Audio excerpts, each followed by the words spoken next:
अब सुनिए पीड़िताओं की दर्द भरी आप बीती, उन्हीं की जुबानी।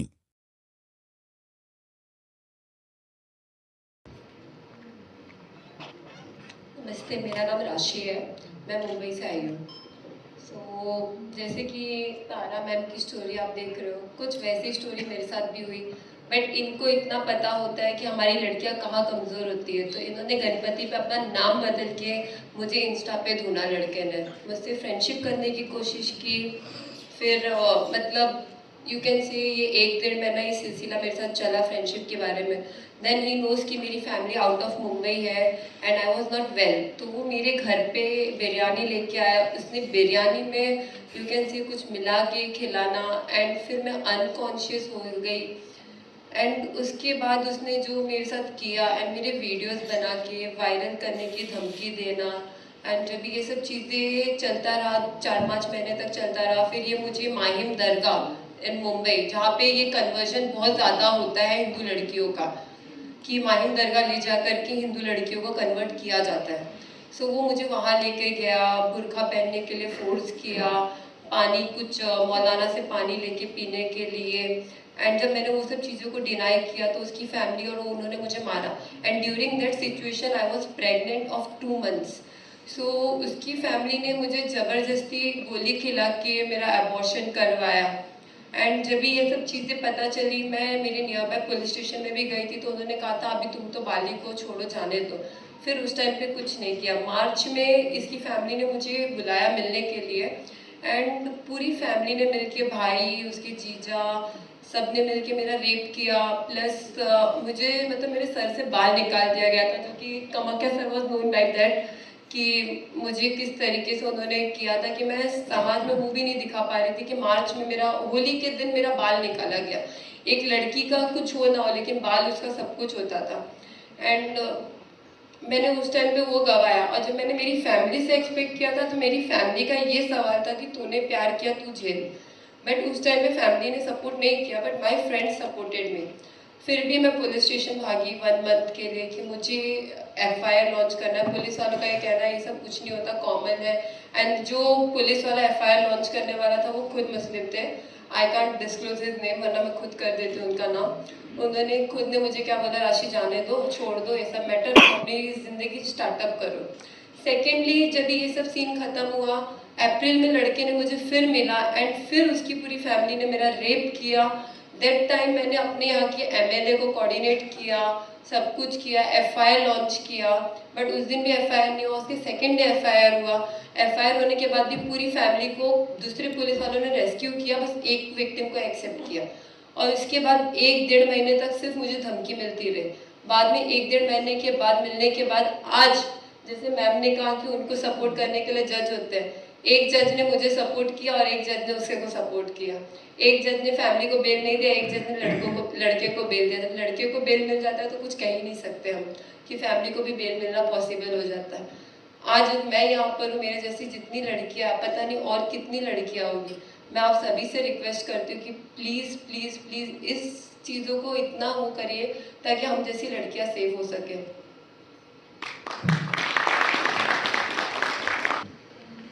सभी को नमस्कार करना चाहूँगी। सॉरी,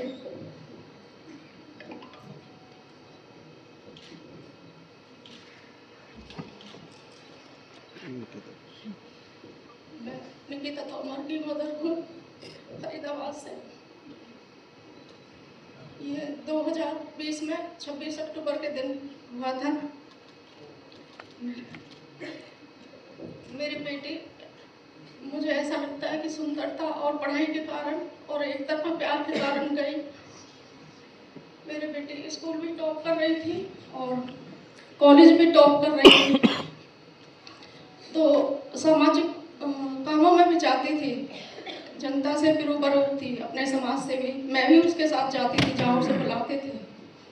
तो शायद उसकी नज़र उस पर कहीं पड़ी और ज़बरदस्ती शादी का दबाव डालने लगा।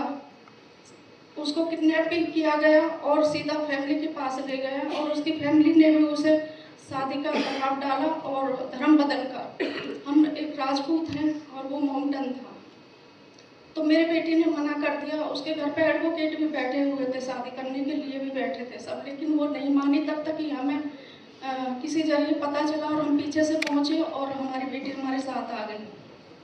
हमने एफआईआर करी, लेकिन उनका कुछ नहीं हुआ 2-4 महीने तक, क्योंकि उनके राजनीति में भी 50 साल से राजनीति में बैठे हैं दादा नाना सब, आज भी चाचा भाई हैं और कांग्रेस के नेता रहे हैं, और जो कांग्रेस के हैं दिग्गज उनके साथ सब उनका उठना बैठना है, तो उनका कुछ नहीं हुआ।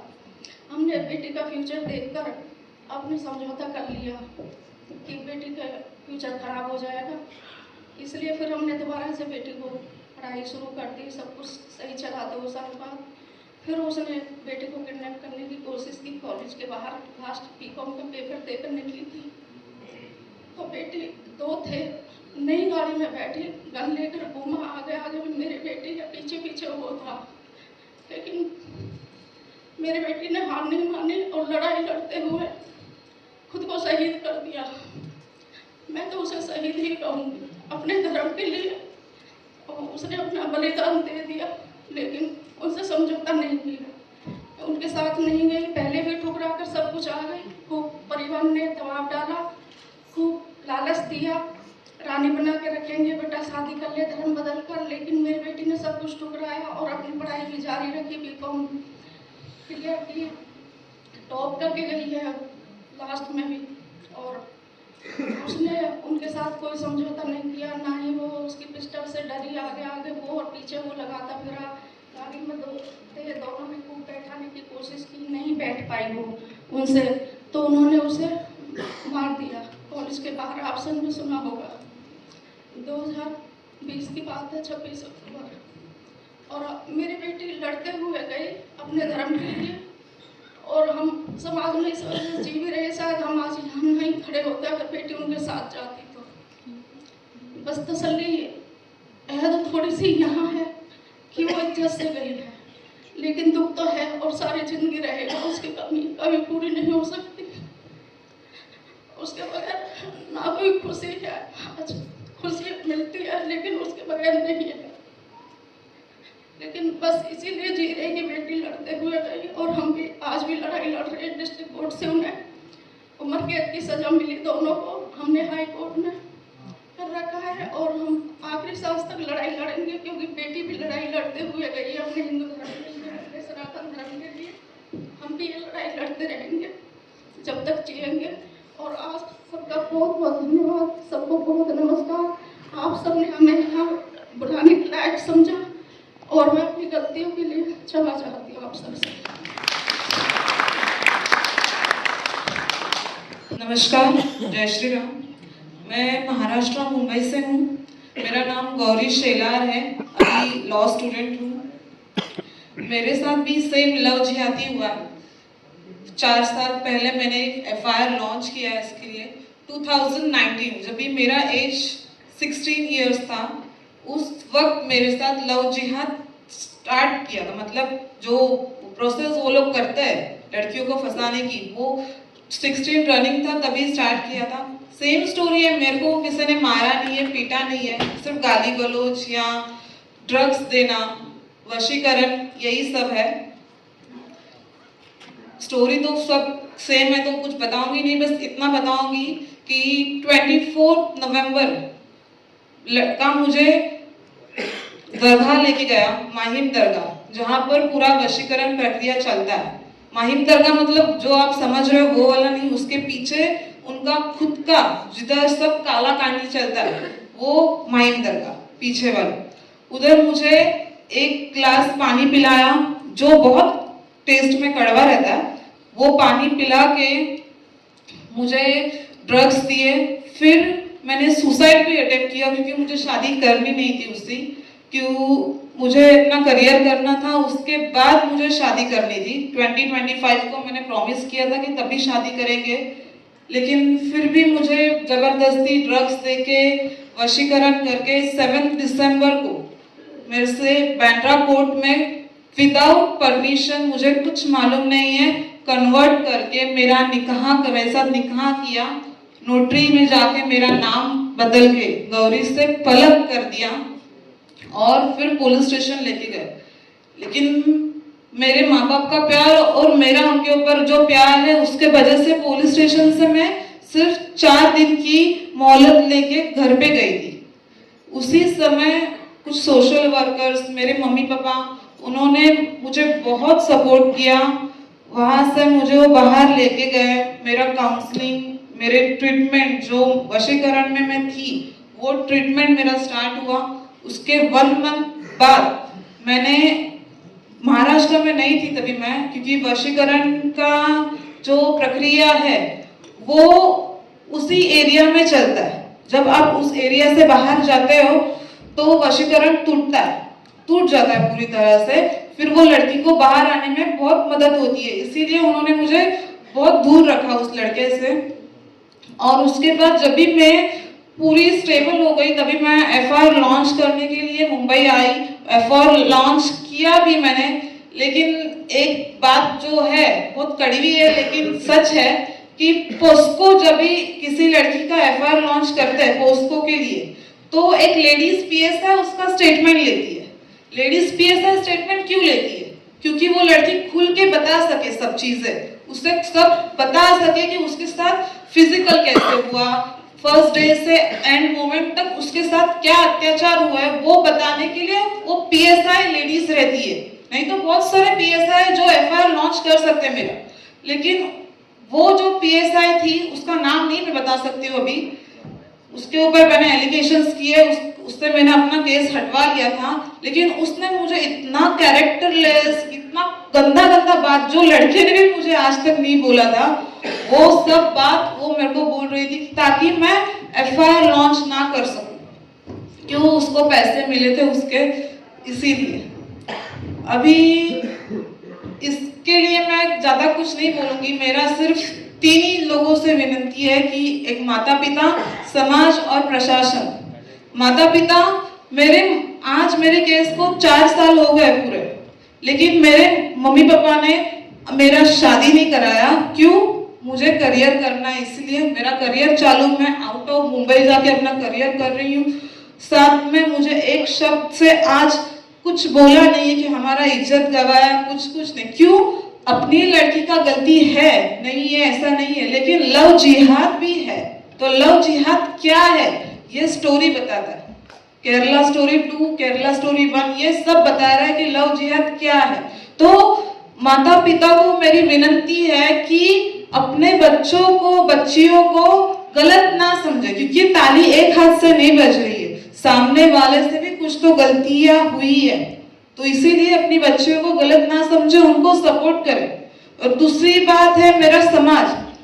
अभी जब मेरे सोहेल, उस लड़के का नाम है सोहेल एक्यूज्ड का, उसके बाजू में जो हिंदू लोग थे आज मेरे घर पे आ रहे हैं, अच्छे से बात कर रहे हैं, मेरे माँ बाप को बता रहे हैं कि हाँ उसकी माँ मुसलमान होके नींबू उसके काट के उसके ऊपर हल्दी कुमकुम, जो काला जादू होता है, ब्लैक मैजिक, वो सब करती थी। वो मुस्लिम, उसके पास हल्दी कुमकुम का क्या जरूरत है, अंडा फोड़ के रखने का क्या जरूरत, वो सब अभी बता रहे। जब भी मैं, मेरे माँ बाप खुद सब लड़ चुके हैं, हाँ अभी बता रहे। तो समाज का काम है कि खड़े होके अपने हिंदू भाई बहनों को सपोर्ट करना, वो समाज नहीं करता है। क्योंकि जब भी अपने घर पे वो बात आती है तभी हमको पता चलता है कि वो किस हद से गुजर रहे, किस दर्द से गुजर रहे। तो वो समाज के लिए और प्रशासन के लिए यही है बस कि ये सब जो हो रहा है, ये सब लड़कियां हैं, सबकी अलग अलग कहानी, किसी की एक नहीं है। किसी के साथ ब्लैक मैजिक, किसी के साथ रेप, किसी के साथ मारपीट, किसी के साथ कुछ और, बहुत सारी अलग अलग कहानियां हैं। तो कहानियों को ऊपर मत जाइए, बस जो हो रहा है वो सच है। इसीलिए ये सब आए कि हाँ ये जो केरला स्टोरी है वो सच में रियलिटी है, कोई स्टोरी नहीं है। आज सुबह मैं आ रही थी तभी एक पहले से ही लिखा होता है बेटी बचाओ बेटी पढ़ाओ। ये मालूम है क्यों है? पहले जो लड़कियों को मार डालते थे, क्यों? लड़का चाहिए, लड़की नहीं चाहिए, उसके लिए वो थॉट है बेटी बचाओ बेटी पढ़ाओ। लेकिन बेटी बचाओ बेटी पढ़ाओ ये नहीं होना चाहिए। बेटी को पढ़ाओ, एजुकेशन जरूरी नहीं है अभी बेटी को ये जरूरी है कि धर्म क्या है, सनातन धर्म क्या है, ये जरूरी है। उसके बाद वो बेटी बचेगी। क्योंकि एजुकेशन सिर्फ लड़कियों को ये दिखाता है कम पढ़ो, करियर बनाओ और पैसा कमाओ। तो पैसा किसी भी हद से कमाओ, किसी भी तरीके से कमाओ, नहीं, धर्म क्या है, हम किस धर्म के हैं, हमारा धर्म सनातन है, वो मजहब है, वो राक्षस है, हम भगवान के वंशज है।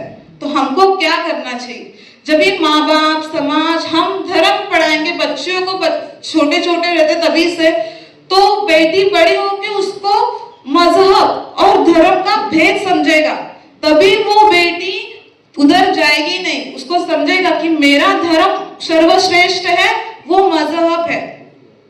प्रॉब्लम्स को हम रोक नहीं सकते, लेकिन प्रॉब्लम्स का सलूशन हमारे पास होता है, वो सलूशन हम उसका इस्तेमाल कर सकते हैं। तो बस वो सोच को हमको बदलना चाहिए कि बेटी को बचाओ, बेटी को पढ़ाओ, नहीं, बेटी खुद बचेगी जब हमको बचपन से सब बताएंगे तो। धन्यवाद जी। मेरा नाम तो बताऊंगी नहीं, मैं मध्य प्रदेश से हूँ। मध्य प्रदेश से हूँ मैं। यहाँ पर 2013 में आई थी। मतलब मेरी पहचान एक नवीन राणा नाम के लड़के से फेसबुक पे हुई थी, बट नवीन राणा जो था उसका मेरा चला, मतलब वो मुझे इंदौर लेने आया मध्य प्रदेश में। मैं उसके साथ भी आई, ठीक है, क्योंकि इंटरकास्ट थे, मतलब राणा और हम ब्राह्मण फैमिली थे, तो इसलिए शादी घर वाले तो नहीं कर सकते, क्योंकि ब्राह्मण हूँ तो ब्राह्मण में ही जाऊँगी। नवीन राणा मुझे लेने आया, हम दिल्ली आए। दिल्ली में उसका एक फ्रेंड मिला, उसका नाम शाहनवाज था।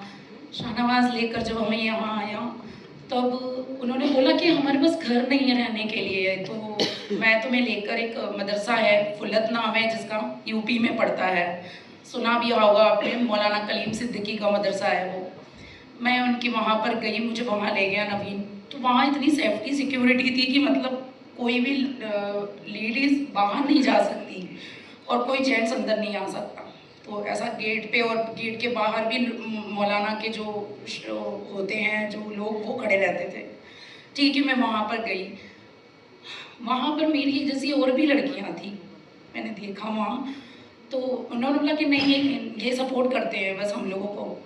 वहाँ पर जब मैं गई तो उन्होंने धीरे धीरे पूछा मुझसे कि तुम क्या नॉनवेज खाती हो, ऐसा। मैंने बोला नहीं, नॉनवेज वगैरह हम नहीं खाते, क्योंकि मैं एक ब्राह्मण फैमिली से हूँ, ऐसा। ठीक है, मैंने बोला अच्छा नवीन कहाँ है, आप नवीन को बुला दीजिए, वो कब जाएगा। तो बोले नहीं, अभी नवीन नहीं आ रहा है, नवीन कहीं गया हुआ है। मैं ठीक है। वहाँ से फिर मुझे मेरठ मदरसे ले जाया गया। मेरठ मदरसे में जब वहाँ रखा तो उन्होंने बोला आपको यहाँ कुछ दिन रहना पड़ेगा। मैंने बोला नहीं, पहले आप मुझे नवीन को बुलाओ। तो बोलते नहीं, नवीन वहीं आ रहा है, आप वहीं चलो। जब हम मेरठ मदरसे में गए तो वहाँ पर नवीन आया। नवीन ने कहा देखो सुनो, अब अपने घर से तुम दूर हो गई हो, तुम, फ़ोन तो था भी नहीं मेरे पास में कि मैं फ़ोन से घर से या किसी से कांटेक्ट कर सकूं। जो फ़ोन था मेरे पास में वो वही ले गया था। फिर उसके बाद में उसने कहा देखो मैं तुमसे बहुत प्यार करता हूँ, ऐसा है कि तुम्हें ना इस्लाम की स्टडी यहाँ रहकर सीखनी होगी। मैंने कहा मैं इस्लाम को कैसे सीखूँ, मेरे को समझ नहीं आता है ये सब। तो बोले कि नहीं, हमें निकाह करना होगा ना, इसके लिए इस्लाम को तुम्हें पढ़ना होगा और इस्लाम सीखना होगा। वहाँ इतना टॉर्चर था कि वो 5 मिनट के लिए बस मिला और बस ये बोलकर चला गया। अब वहाँ जो मदरसे में लेडीज़ होती थी जो हमारी जो हम सबको सिखाती थी वहाँ पर, उन्होंने कहा अब आपको इस्लाम में कलमा पढ़ना है। उन्होंने कलमा सिखाया। उसके बाद में सुबह 4 बजे हमको उठा दिया करते थे नमाज़ पढ़ने के लिए, जैसे तहज्जुद बोलते हैं। वहाँ से शुरू होती थी पूरे दिन भर की।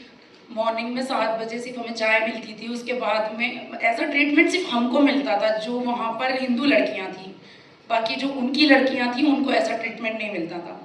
फिर उसके बाद में हमें सिर्फ चटनी देते थे और चावल देते थे और रात में चटनी और रोटी, वो भी सिर्फ 2।